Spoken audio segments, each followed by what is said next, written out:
Alhamdulillah nahmaduhu wa nasta'inuhu wa nastaghfiruh wa na'udzu billahi min shururi anfusina min sayyiati a'malina. Man yahdihillahu fala mudilla lahu wa man yudlil fala hadiya lahu. Asyhadu an la ilaha illallah wahdahu la syarika lahu wa asyhadu anna Muhammadan 'abduhu wa rasuluhu la nabiyya ba'dahu. Allahumma shalli wa sallim wa barik wa karrim وعظم على حبيبنا وشفيعنا وقرة أعيننا ومولانا محمد وعلى آله وأصحابه ومن تبع الهدى إلى يوم القيامة. أما بعد فيا عباد الله اتقوا الله حق تقاته ولا تموتن إلا وأنتم مسلمون.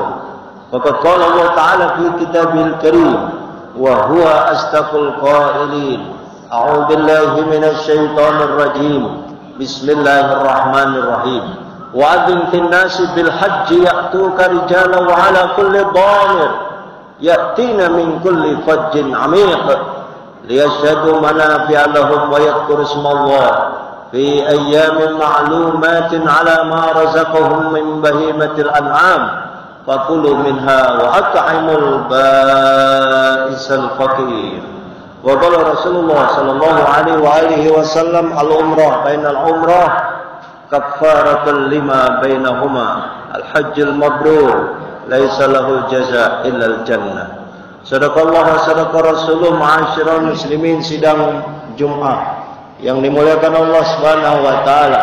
Semuanya kita alhamdulillah insyaallah hamba-hamba Allah yang khalis, hamba-hamba Allah yang muttaqin, yang menundukkan hati kita sejenak menjalankan ibadah Jumat sebagai kewajiban idza nudiya lis salatil Jum'ah fas'au ila dzikrillah wa darul bait. Wajiban kita umat Islam sama sedunia setiap Jumat menjalankan ibadah ini, meninggalkan seluruh aktivitas keseharian kita untuk dalam rangka menjalankan ibadah Jumat, salat berjamaah dan mendengarkan khutbatul Jumat. Sidang Jumat yang dimuliakan Allah, mudah-mudahan rangkaian ibadah Jumat, rutinitas malam Jumat, dari pagi tadi kita menjalankan ibadah yang konteksnya adalah takdim syiar agama Allah dalam rangka menjalankan dan mengagungkan Sayyidul Ayyam hari Jumat ini, mudah-mudahan diterima oleh Allah Subhanahu wa taala menjadi amalan yang makbulah, amalan yang salihah, amalan yang diridhai oleh Allah Subhanahu wa taala. Amin ya rabbal alamin. Sidang Jumat yang sama-sama dimuliakan Allah Subhanahu wa taala. Salawat dan salam kita sampaikan ke baginda Rasulullah sallallahu alaihi wasallam yang kita harus mengingat bagaimana pesan Rasulullah di bulan Zulhijjah ketika beliau semasa memimpin umatnya menjadi nabi dan rasul. Saudara, pesan yang ketiga adalah peningkatan kualitas iman dan takwa kita yang harus selalu kita tambahi. Boleh jadi kita bermuhasabah, saatnya iman naik, saatnya iman turun. Kita harus berusaha keras untuk menaikkan derajat keimanan dan ketakwaan kita kepada Allah Subhanahu wa taala. Dan ini adalah rukun khutbah. Mayattaqillah yaj'al lahu makhraja. Siapa yang takwa Allah, yakinilah bahwa solusi pasti diberikan Allah atas problematika kehidupan yang kita alami sehari-hari, entah internal, eksternal, di lingkungan kecil, lingkungan besar, bahkan bangsa dan negara. Sidang Jumat yang dimuliakan Allah Subhanahu wa taala, bulan Zulhijjah yang kita kenal sejak kecil adalah bulan yang ke-12 dari bulan Islam. Ini adalah bulan agung.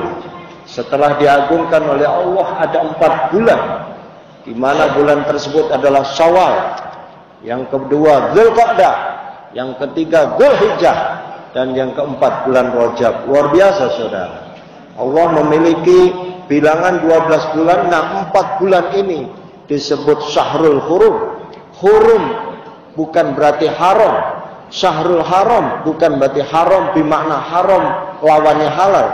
Tapi haram ini adalah bulan yang mulia, bulan yang diagungkan oleh Allah Subhanahu wa taala, bulan yang sangat dihormati. Karena pada saat Rasul wajib gencatan senjata ketika terjadi peperangan. Zaman Rasul wajib ada perdamaian. Zaman Rasul tidak boleh ada pertikaian, pertengkaran, perdebatan yang keras pada bulan haram ini. 4 bulan ini saudara. Syawal, Dzulqa'dah, Dzulhijjah, dan Rajab. Karenanya umat Islam sedunia saat ini adalah bulan yang sangat luar biasa. Dzulhijjah 4, hari Jumat ini adalah 4 Dzulhijjah. Subhanallah, walhamdulillah, wala ilaha illallah, wallahu akbar. Allah berikan nafas pada kita menikmati bulan yang sangat indah, bulan yang sangat agung. Kita istimewakan bulan yang sangat mulia ini, saudara. Ada beberapa amalan diantaranya, misalnya fasholli li rabbika wanhar.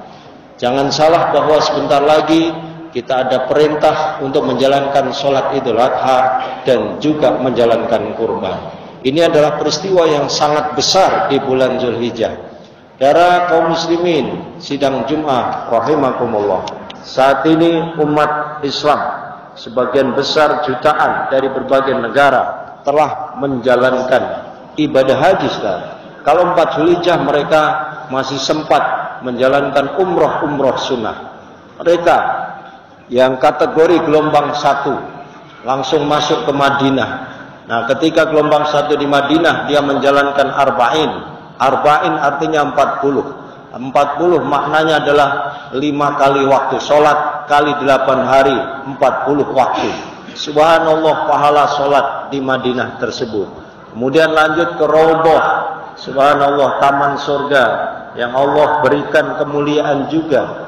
Di sebelahnya ada makam Kanjeng Nabi Muhammad sallallahu alaihi wasallam. Tempat berziarah jutaan umat Islam yang sama-sama berdesak-desakan, berantri-antrian menunggu kuota haji, saudara. Karenanya bersyukurlah kepada kita yang sudah haji. Bersyukur pula yang sudah berulang-ulang haji. Bersyukur pula yang sudah berpulang-pulang umrah. Semoga Allah berikan kemudahan bagi jamaah kita semua, adik-adik dan saudara, keponakan, anak, keturunan, cucu-cucu kita semua sama, supaya bisa menjalankan ruknun min arkanil Islam, sebuah rukun daripada rukun Islam yang kelima, yaitu ibadah haji. Amin ya rabbal alamin. Sidang Jumat yang dimuliakan Allah Subhanahu wa taala, pesan moral daripada pelaksanaan ibadah Dzulhijjah ini, terutama pesan Idul Adha, adalah pesan pengorbanan. Darah sudah sangat lazim dan kita maknai begitu besar ujian Kanjeng Nabi Ibrahim alaihissalam. Bagaimana seorang nabi diuji ketika dia puluhan tahun tidak memiliki anak, kemudian diberikan anak bernama Ismail, anak yang paling ganteng, paling cakep, kemudian diperintahkan oleh Allah untuk menyembelih putra tersayangnya bernama Ismail. Bagaimana kita membayangkan filosofi dari peristiwa korban tersebut, dan bagaimana sejauh mana pengorbanan kita sendiri ini, kita sebagai umat. Kalau Nabi Ibrahim aja diuji, apalagi kita sebagai hamba Allah Subhanahu wa taala. Karena orang yang mendapatkan ujian biasa, hadapi, selesaikan, cari solusi, serahkan kepada Allah, tawakal kepada Allah, bersabar diri, dan itulah yang dijalani oleh Nabi Ibrahim. Kalau kita ini disuruh fasholli li rabbika wanhar, hanya seekor kambing, seekor sapi, barangkali uang itu subhanallah bisa kita cari. Tetapi banyak juga umat Islam yang tidak menyadari hakikat dan makna kurban itu, bahkan menjauh ketika diperintahkan kurban, padahal hanya setahun sekali. Dia hanya menjalankan fasholli, sholat Idul Adhanya, tapi tidak wanhar, tidak menyembelih kurban. Nah, mudah-mudahan masjid yang mulia ini, panitia sudah mengumumkan, nah, segeralah kita semua berniat untuk kurban. Kalau mereka-mereka yang ingin berhaji, baru bisa dia mengatakan labbaik Allahumma hajjan. Itu lebih bagus ketimbang yang tidak punya niat sama sekali. Karena saudara, niat itu penting. Niatul mukmin khairun min amali. Yang penting labbaik dulu. Ketika dia melihat saldo ATM, keuangannya cukup enggak ini untuk kurban, niat dulu, labbaik ya Allah, kurban. Kalau sudah labbaik Allahumma kurban, menurut Imam Asy-Syafi'i, muqtarinan bi fi'li. Qasdus syai' muqtarinan bi fi'li. Sudah menyengaja berbuat sesuatu tapi disertai dengan amaliyahnya. Nah, amaliyah dalam konteks kurban adalah nawaitunya jelas, tapi cepat beli seekor kambing atau kontribusi 1 sapi untuk 7 orang dan lain sebagainya. Bahkan juga 1 orang bisa 1 sapi, Tapi ketika Abu Bakar, Utsman, sahabat-sahabat Nabi dulu itu berkorbannya bukan 1 ekor saja, tapi bisa ratusan ekor, saudara. Nah, kita ini diperingan di era sekarang ini, dan alhamdulillah nikmat Allah yang luar biasa. Wa bi ayyi ala'i rabbikuma tukadziban, terlalu banyak nikmat Allah, maka kita harus fastabiqul khairat, memperbanyak hewan korban. Nah, kenapa harus diperbanyak, Pak Ustaz? Pertama, itu kewajiban. Yang kedua, dari korban itu bisa meningkatkan kepedulian sosial kita. Minimal sebagian kita mengangkat harkat martabat fuqara, masakin, dan du'afa. Dan maksimalnya adalah setelah perintah itu dijalankan, toh seperti di Makkahul Mukarramah, misalnya fuqara sedikit, hewan terlalu besar, terlalu banyak, ketika orang wajib hajinya ditinggalkan, dia harus membayar dam, motong 1 ekor kambing. Kalau berapa kali dia pelanggaran di dalam pelaksanaan ibadah haji, berapa kali dia harus memotong hewan dam itu, dan berapa kali umat yang ada di sana. Nah, begitu besarnya korban-korban yang ada di sana, dan dam-dam itu dilarikan kemana? Itu pertanyaan. Dan kepada siapa mereka harus diserahkan hewan-hewan tersebut? Nah, di sana ada ijtihad Bang Ar-Rajahi. Karenanya kita umat Islam sedunia ketika menjalankan ibadah haji harus betul-betul memahami manasikul haj, manasikul umroh. Manasik itu yang harus dikuasai, sehingga haji mandiri dalam tanda kutip, haji yang bisa memahami, melaksanakan sendiri, nawaitunya tahu kapan dia harus ihram, kapan dia berangkat wukuf di padang Arafah, karena al-hajju ada Arafah, dan apa saja yang harus dikerjakan di padang Arafah itu. Kemudian dia berangkat ke Musdalifah, tanggal berapa dia harus berangkat. Kemudian apa saja yang dilakukan di Musdalifah sebagai wajib haji. Ketika tadi itu rukun hajinya adalah Arafah, al-hajju Arafah, kemudian wajib hajinya ke Musdalifah, ngambil kerikil. Untuk apa kerikil batu yang diambil di Musdalifah itu? Tidak lain tidak bukan, nanti akan diberangkatkan lagi, lanjut mabit di Mina, dalam konteks pelaksanaan Jumroh Aqobah di tanggal 10 Zulhijjah. Kemudian dilanjutkan 11 Zulhijjahnya, dan juga 12-13 adalah Jumroh Ula, Wusta, dan Aqobah, saudara. Bagi mereka yang menjalankan nafar awal, artinya keberangkatan dari Mina ke Mekah kembali untuk melaksanakan tawaf ifadah, itu namanya nafar awal, berangkat di tanggal 12 Zulhijjah. Ketika berangkatnya di tanggal 13 Zulhijjah dari Mina kemudian ke Mekahnya tanggal 13 disebut dengan nafar sani. Dan inilah kemudian lanjut tawaf ifadah sebagai rukun haji, saudara. Tawaf yang muter Ka'bah 7 kali, bermula dari Hajar Aswad, bismillah, Allahu Akbar, 7 kali putaran subhanallah, alhamdulillah, wa la ilaha illallah, Allahu Akbar. Memanai, memutar-mutar dia, memasrahkan dirinya kepada Allah Subhanahu wa taala, bahwa semua urusannya ufawwidu amri ilallah. Sehingga umat Islam itu tidak boleh stres kalau sudah ufawwidu amri ilallah. Dia tahu kemana dia harus mengadu, dia tahu kemana harus iyyaka na'budu wa iyyaka nasta'in. Dia juga tahu ketika dia berbuat salah kemana dia beristighfar dan meminta ampun, kecuali kepada Allah Subhanahu wa taala. Innahu huwat tawwabur rahim. Pasca tawaf ibadah 7 kali, saudara, lanjutlah jamaah haji sedunia sama. Ada yang masih pakaian ihram, ada juga yang ihramnya sudah dilepas karena setelah menjalankan Jumroh Aqobah dia sudah boleh ganti baju, disebut tahallul awal, tapi belum boleh berhubungan suami istri, dan larangan ihram lainnya masih ada. Tetapi ketika sudah tawaf ifadah, kemudian sudah sa'i antara Safa dan Marwah, sa'i upaya keras, berikhtiar. Ini sebagai perintah bahwa kita umat Islam harus berikhtiar di dalam kehidupan ini.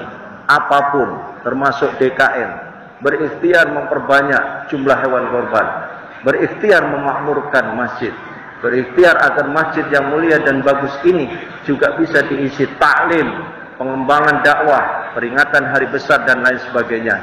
Ini juga bagian tugas-tugas kita, saudara, yang itu lebih mudah ditimbang zamannya Nabi Ibrahim. Itu juga lebih mudah ketimbang tantangannya yang dihafal oleh Kanjeng Nabi Muhammad SAW ketika itu. Sidang Jumat yang dimuliakan Allah Subhanahu wa taala. Setelah Safa Marwah selesai, Safa Marwah kembali Safa, berakhir di Marwah, dia berdoa kepada Allah Subhanahu wa taala, dan itulah peristiwa sa'i. Nah, sa'i itu adalah peristiwa Nabi Siti Hajar. Ketika melihat anaknya Nabi Ismail alaihissalam, dia menangis, tidak ada air. Subhanallah, di tengah gurun yang sangat panas, anaknya ingin minum, seorang bayi. Kemudian Siti Hajar berusaha keras dari sofa ke Marwah. Tapi saudara, tugas Siti Hajar sebagai makhluk istri Kanjeng Nabi sekalipun, yang penting usaha.